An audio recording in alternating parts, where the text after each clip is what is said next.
un rêve que je n'ai fait qu'une seule fois. Très agréable, impossible dans la vie. Si je peux me permettre, icarien.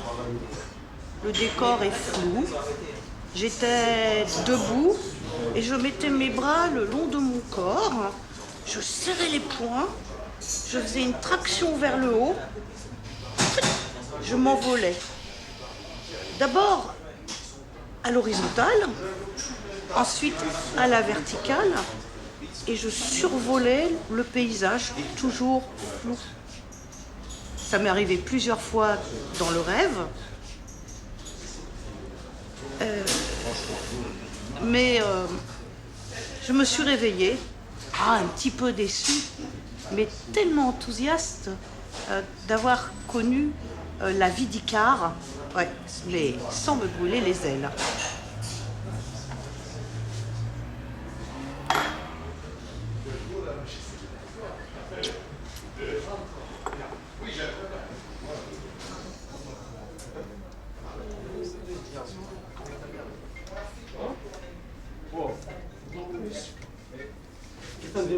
C'est un rêve récurrent. Il y a longtemps, c'était quand ma fille était petite, je l'ai fait plusieurs fois ce rêve-là. J'allais la chercher à la crèche, on devait rentrer à la maison. Le temps est compté, mais elle était toujours en train de traîner et on n'arrivait pas à avancer, on arrivait en retard, on était en retard. Et depuis, la variante, c'est toujours quelque chose où j'arrive pas à avancer. Généralement, je suis à Moscou et je dois me rendre quelque part et c'est difficile, c'est compliqué, il y a toujours des entraves. Soit je reconnais pas les lieux, soit je sais pas, il n'y a pas de métro, je peux pas avancer. Et voilà.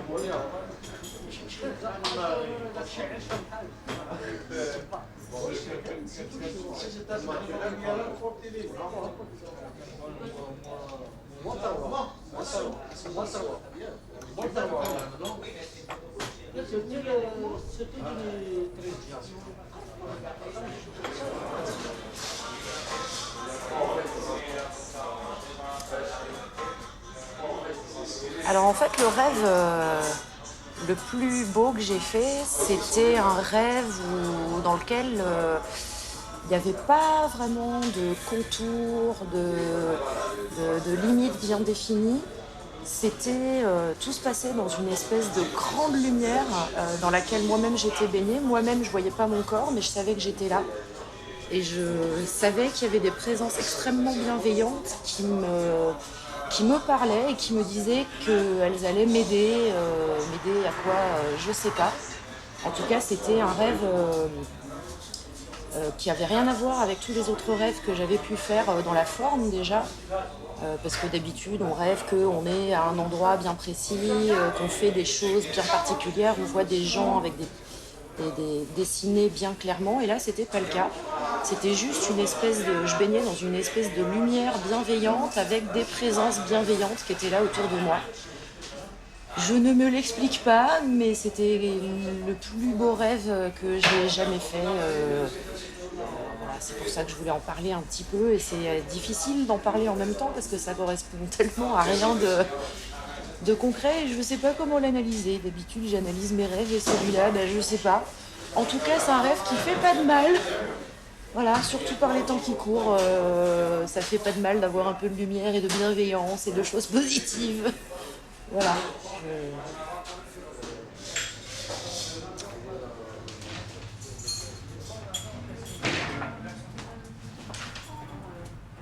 Bon, alors un rêve.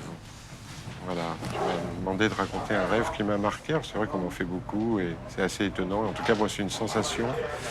Et donc, j'ai eu la sensation d'être un crabe sous un rocher sur l'estran et je regardais le paysage en position complètement en attente avec mes pinces. Et c'était très étonnant comme sensation d'être vraiment pour le coup un crabe. Mais j'ai fait que regarder, hein. J'ai pas vraiment une histoire longue mais c'était plus presque un état méditatif. Mais bon, voilà, j'adore la pêche et je pense que j'ai été très heureux d'un jour être un crabe. Voilà.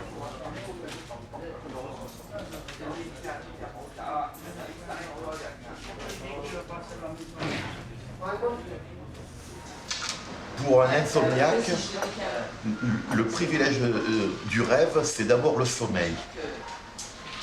Et, ce matin-là, je me réveille et mon réveil n'avait pas sonné. Je devais avoir au moins une demi-heure, trois quarts d'heure de retard. Et j'ai horreur d'arriver en retard. Je donnais un cours. Je saute, je me dis, tant pis, je ne prends pas de douche. Je me passe un coup d'eau sur la gueule. Je fonce dans la salle de bain. Et je commence à me balancer de l'eau sur la gueule. Et d'un coup, je regarde dans ma douche. Et je vois du linge rouler en boule. Je me souviens que mon fils était venu le soir même faire une machine et je me dis mais attends, il aurait quand même pu ramener son linge. Et d'un coup je réalise qu'en fait il avait pris son linge puisqu'il avait mis son linge dans un sac et on était sortis boire un verre. Je me souvenais, je me disais mais attends, comment ça se fait que ce linge est là alors que la veille il l'a amené avec lui. Et d'un coup, je réalise que je ne suis pas réveillé, je dors. C'est ce qu'on appelle un rêve lucide. Et je suis en retard. Donc, je fais un effort désespéré pour me réveiller. Farid, tu te réveilles absolument, tu ne peux pas rester dans cet état. Donc, tu es en retard. Et crac, d'un coup, je me réveille. Je sors du lit, je saute du lit, j'ouvre mon placard pour prendre des vêtements, tout ça, et je réalise qu'on était dimanche. On était dimanche et je venais de gâcher un rêve lucide. L'avantage des rêves lucides, c'est qu'on est dans son environnement, on reconnaît le moindre détail, mais on dort. Et on n'a pas conscience qu'on dort. Et gâcher un rêve lucide, j'ai dû en faire 3-4 dans ma vie. C'est-à-dire, quand on a conscience du rêve lucide, on a une liberté absolue. On peut marcher sur le plafond, ouvrir la fenêtre, s'envoler. Et là, j'avais, ce qui est rare, conscience que j'étais en train de rêver dans mon environnement. Et à cause de ce cours qui n'a pas eu lieu finalement, et de ce retard, j'ai gâché un rêve lucide. Quel gâchis!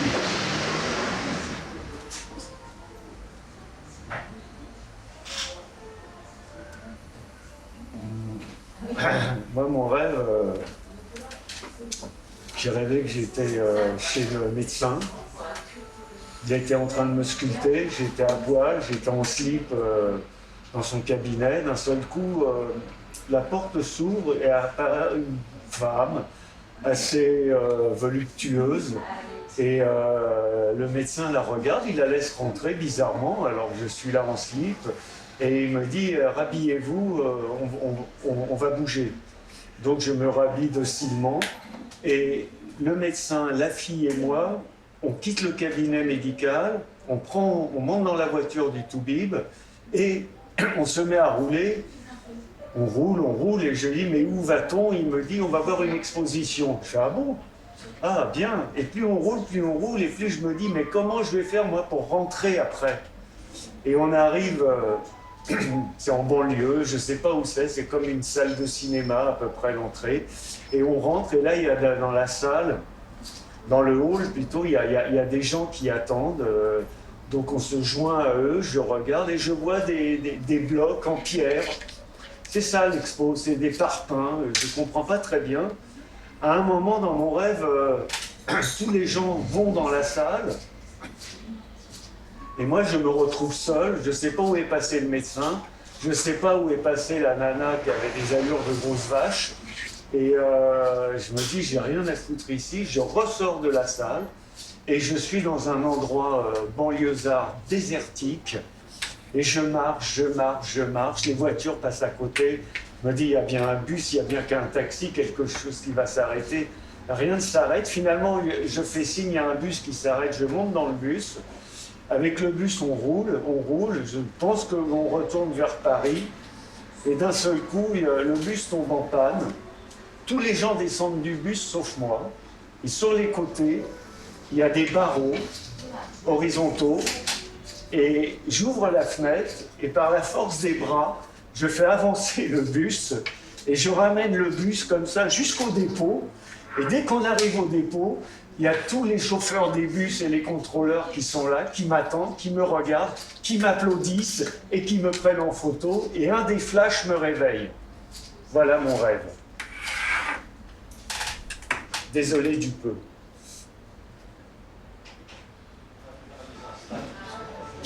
Bon, mes amis, je dois encadrer mon rêve. Et mon rêve, ça a été une chose cet été, une situation où il y a beaucoup de chaleur, tout s'explique finalement. Je n'ai pas vraiment une mémoire des rêves, j'oublie fréquemment. Et depuis quelque temps, je les écrive. Et la situation, c'est il y a de chaleur. Et c'est l'été. Mais ma mère, elle a 88 ans. Elle m'a parlé un peu de la mort. Moi, je crois que je ne pensais pas plus à ça. J'ai fait même mon chose parce que mon deuil à la mort, parce que c'est la seule chose qu'on sait vraiment qu'on termine tous dans la mort. Et la question, c'est que ma belle-mère, on peut dire, elle a eu un accident, un AVC. Et tout ça, ça m'a compliqué. Finalement, ça m'a fait rêver. Et rêver d'une chose, comme je travaille dans le cinéma, je crois que c'est ça qui a donné. Alors, pendant la nuit, je rêve que l'image typique de la mort avec le noir, avec la faux, etc., sorte du noir. Il vient vers moi avec un vent, et moi, je l'empêche, je fais des gestes, des coups de pied et des mains, et je l'éloigne. Je fais ouf, il est toujours en train de dormir. Mais elle insiste. Et en insistant, je la vois approcher de tel ordre, je fais... Et là, quand je fais ça, les draps, ils tombent, je reste complètement, et je réveille, et je trouve ma tranquillité. Je dis, mais vraiment, j'ai pensé à la mort, je l'ai vue, et je suis libéré. Ouf, c'est pour ça que je suis là, en train de raconter cette image de la mort. Moi, j'ai pensé avoir fui à tous ces genres de pensées, mais autour de moi, et la chaleur et tout ça, je crois que c'est ça, parce que j'avais trop chaud de l'été, et je crois que tout ça mélangé a fait ce genre de choses. Alors après, j'ai dormi vraiment tranquillement. Le rêve fait bien, hein.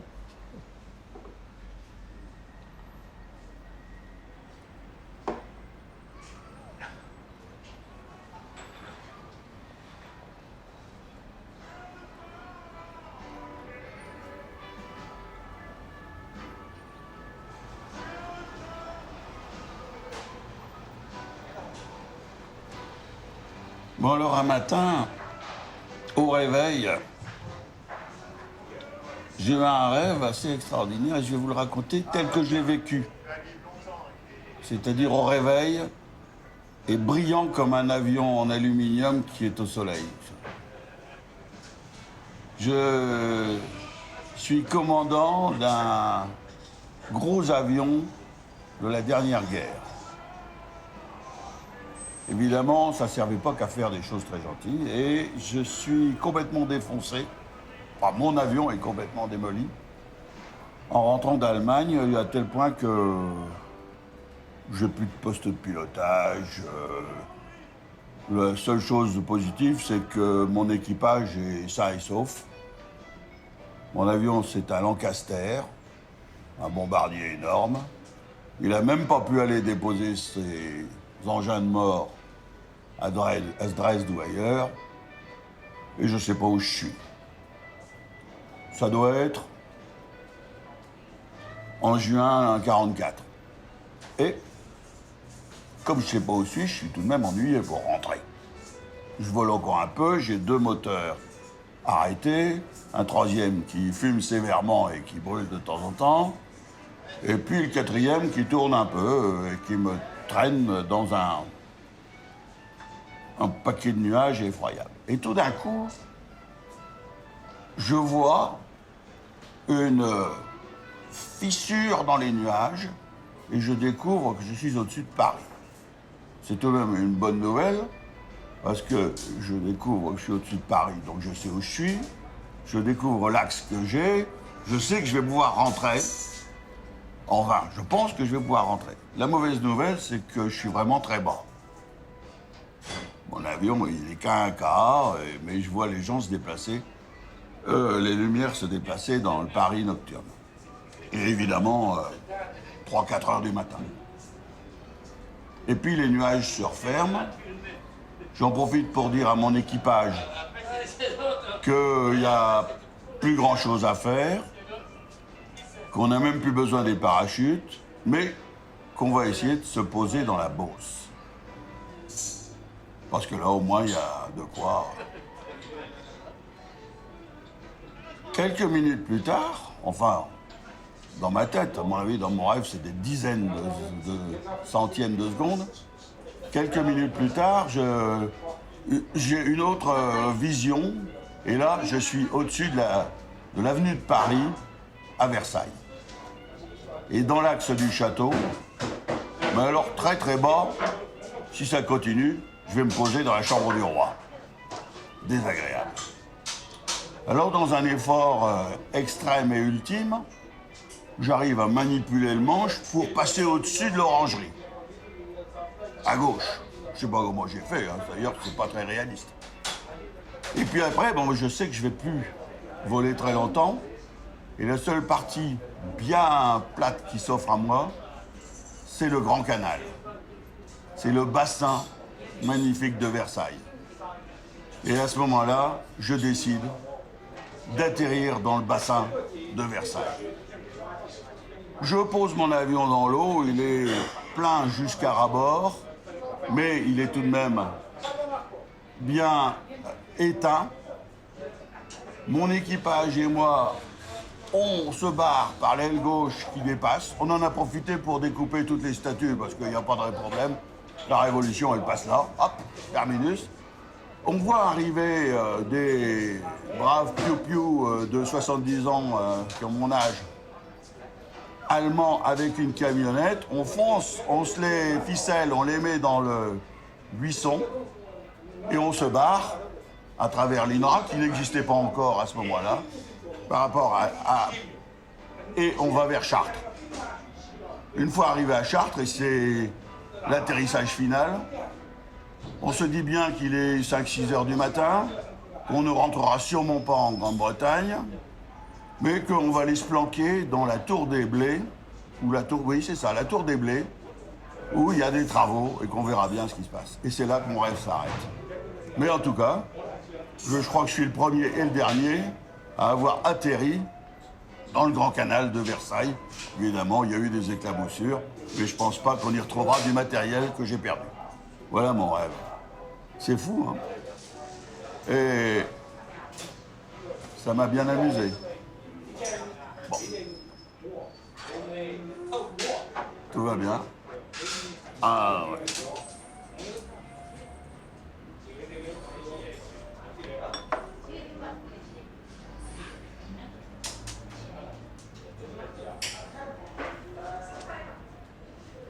Ben voilà, je vais vous raconter un petit rêve que j'ai fait il y a des années de cela.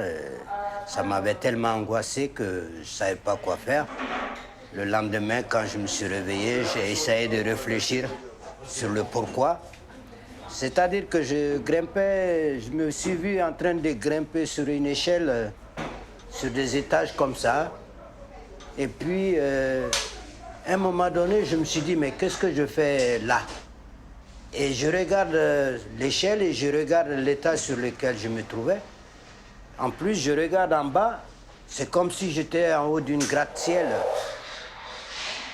Et tout d'un coup, je me suis dit, mais qu'est-ce que je fais là, moi? Et j'ai commencé à grimper parce que je sais que je ne pouvais plus retourner vers le bas parce que l'escalier, en fait, je ne sais pas où j'ai commencé à le grimper. Et justement, j'ai dit, bon, ben, je vais descendre. Mais je ne pouvais pas descendre, j'ai commencé à continuer à grimper. Et à un moment donné, je me suis dit, oh là, ça ne va pas ça. Comment je vais faire pour descendre? Et tout d'un coup, l'escalier s'est mis à se plier tout seul comme ça. Et moi, je me suis dit, ah, puisque l'escalier quitte le mur, comment je vais tomber là? Et là, je me suis accroché à l'escalier commence à se plier, il commence à se plier. Et je regarde en bas, je dis, waouh, si je tombe ici, c'est fini pour moi, même mon morceau, on ne va pas retrouver. Hein. Et là, j'ai cherché à m'accrocher à quelque chose, à une fenêtre, à quelque chose comme ça sur l'immeuble. Et tout d'un coup, je me suis vu l'escalier en train de basculer, s'est plié complètement. Et là, moi, j'étais suspendu comme ça. Et je regarde personne pour me secourir. Et j'ai cherché à m'accrocher comme je peux et j'arrivais pas. Et puis tout d'un coup, je ne sais pas ce qui est arrivé, j'ai vu que j'ai lâché l'échelle. Et d'un seul coup, je vois que je revenais, je partais dans le vide. Ah là, j'ai eu peur tout d'un coup, je me suis réveillé, je dis, ah non, je ne dois pas mourir de cette façon-là. Puis j'ai arrêté, j'ai dit, c'est bon là. Et le matin, j'ai transpiré tellement que je ne savais pas quoi dire à quelqu'un et je ne savais pas quoi faire. Et voilà, c'était ce rêve-là. Et depuis, ça m'a tellement marqué que je ne peux jamais l'oublier, quoi, tu vois.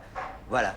Je suis resté pendant 2-3 jours, je dis, est-ce que c'est vrai ou ça va m'arriver ou pas? Et puis, bon, voilà, je ne sais plus.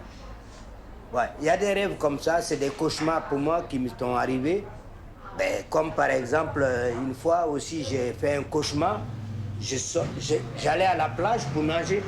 Et puis tout d'un coup, j'étais là, je voulais rentrer dans l'eau, j'ai marché 2-3 pas et je vois une espèce de cavalier habillé en armure et tout qui sort de l'eau, tout en noir. Et puis, voilà, je me suis dit, mais c'est quoi ça? Et le cavalier, il sort son épée là, tout d'un coup, il veut me trancher.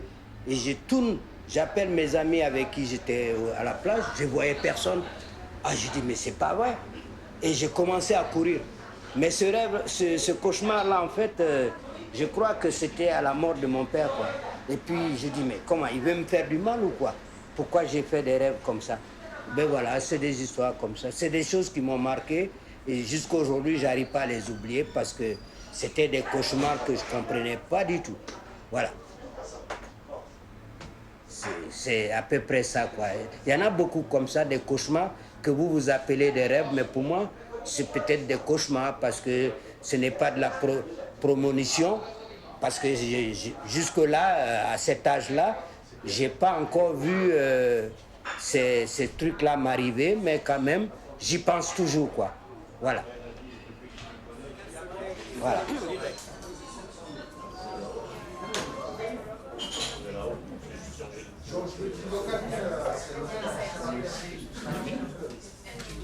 J'ai fait un rêve il n'y a pas très longtemps. Alors je sortais de chez moi et je suis allée marcher sur le boulevard. Et je marchais en plein milieu du boulevard sur le terre-plein. Et arrivé au métro Couronne, sur la gauche, il y avait une sorte de construction, d'installation en bois, un petit peu comme une très très grande échelle, très large, qui montait jusqu'en haut des immeubles. Elle devait d'ailleurs être fixée aux immeubles de la rue des Couronnes, de chaque côté. Et sur chaque barre, il y avait des gens qui étaient assis. La plupart, c'était des jeunes, la plupart, c'était des blacks, des garçons, des filles. Et c'était un petit peu comme... ça m'a donné un peu l'impression comme les oiseaux sur les fils électriques. Voilà. Et c'était joyeux et ça bougeait. C'était souple, c'était complètement des gestes libres. Et à un moment donné, pouf, j'ai vu qu'il y en avait un, puis 2, 3 qui se lançaient en arrière, comme ça, comme s'ils tombaient dans une piscine. Je me dis, oh là là, mais c'est hyper dangereux. Et en fait, j'ai fait comme un zoom arrière et je me suis rendu compte qu'il y avait devant, sur plusieurs rangées, Il y avait des gens qui les recevaient sur les épaules et ils étaient déjà 2, 3 sur les épaules les uns des autres et qui recevaient comme ça ceux qui se laissaient tomber mais librement, de manière très insouciante. Et c'était une vraie chorégraphie alors que ça semblait complètement instinctif et improvisé. Voilà. C'est tout.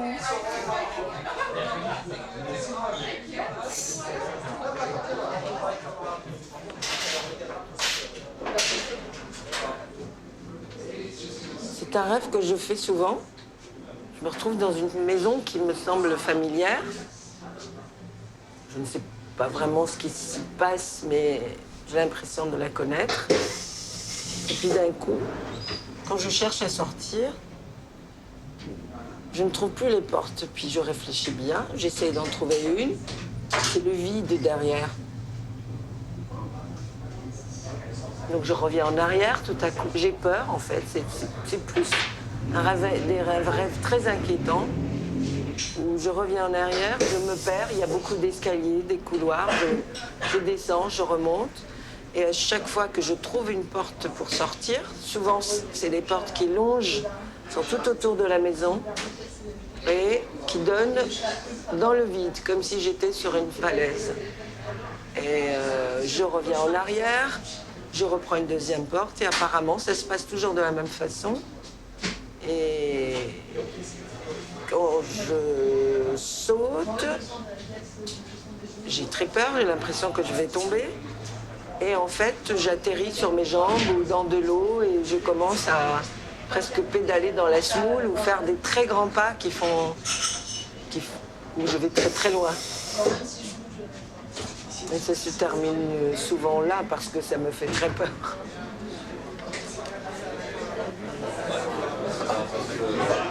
Alors c'est un rêve qui m'a poursuivi pendant très longtemps. Et maintenant, je n'ai plus ce rêve-là.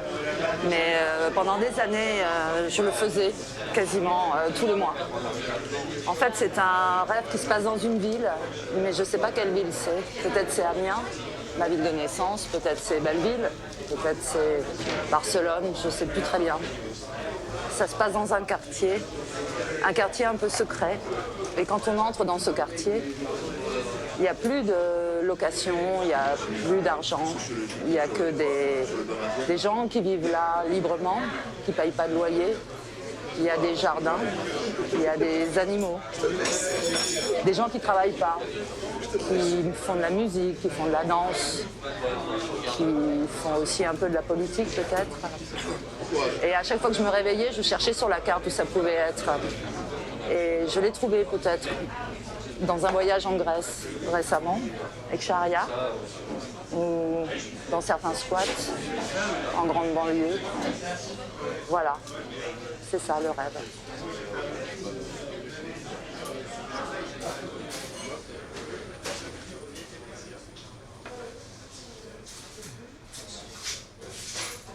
Je mange une dégoûte.